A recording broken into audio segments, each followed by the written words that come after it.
Bienvenue sur ma chaîne. L'écrivain Frédéric Labelle parle de l'impact de Lionel Messi sur Internet, alors que la star argentine de l'Inter Miami peut affronter le CF Montréal samedi. La recherche par Montréal de l'homme que beaucoup considèrent comme le plus grand joueur de l'histoire a explosé sur Google au cours du dernier mois. Avant de continuer, prends le temps de souscrire et appuyer sur la touche de notification pour les futures vidéos. La deuxième partie de la chronique traite de la fuite de certains hommes politiques, ici comme ailleurs. Après plus de 10 ans passés à défendre le maillot du Borussia Dortmund, Reus a annoncé qu'il ne prolongerait pas son contrat avec l'entreprise, qui expirera le 30 juin. Cette décision marque la fin de l'ère du joueur devenu une légende de la vie du football allemand au signal Iduna Park. Reus a fait ses débuts au Borussia Dortmund en 2012 et s'est rapidement imposé comme l'une des figures les plus importantes du club. Sa capacité créative, ses dribbles, sa finition et sa vision ont fait de lui l'un des milieux de terrain les plus recherchés au monde. Cependant, une blessure l'a empêché d'exercer pleinement ses fonctions. Au niveau international, il faisait partie de l'équipe de Dortmund qui a battu le Bayern Munich en finale de l'UEFA Champions League 2013.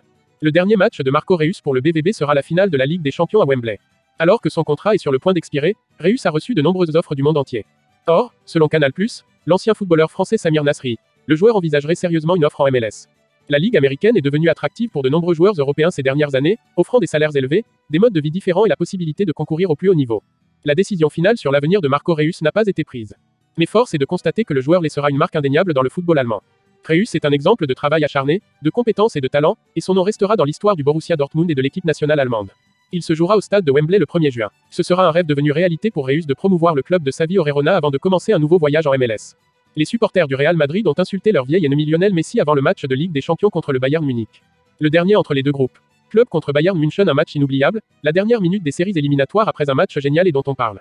Les nouveaux champions de la Liga ont fait match nul 2-2 contre les Bavarois au match aller à Munich grâce à une passe décisive de Vinicius Junior. Le Roi Sané et Harry Kane aussi trouvé un filet pour les locaux. L'équipe de Carlo Ancelotti retrouvera la Liga samedi contre l'équipe allemande à domicile contre Grenade. Des supporters du Real Madrid sont photographiés en train d'insulter Lionel Messi dans les rues de Madrid avant le match retour de la demi-finale de la Ligue des Champions contre le Bayern Munich. Au match retour, le Real Madrid s'est qualifié après un nul 2-2 à Munich grâce à des buts de Vinicius Junior. Le Roi Sané et Harry Kane. Ce problème rappelle l'intérêt de la compétition entre l'ancienne star barcelonaise Messi et les supporters du Real Madrid, même après son départ du club catalan. Merci d'avoir regardé cette vidéo et je vous prie de laisser vos commentaires.